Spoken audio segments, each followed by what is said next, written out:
আল্লাহ তাআলা এই পৃথিবীতে তিনটা জায়গাকে সবচাইতে বেশি মর্যাদা দিয়েছেন।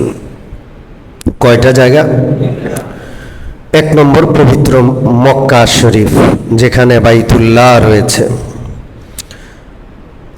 দুই নম্বর পবিত্র মদিনা শরীফ, যেখানে আমাদের প্রিয় রাসূল মুহাম্মদুর রাসূলুল্লাহ সাল্লাল্লাহু আলাইহি সাল্লাম হিজরত করেছেন এবং যেই পবিত্র মাটিতে তার দেহ মোবারক আছে, তিনি কবরস্থ রয়েছেন।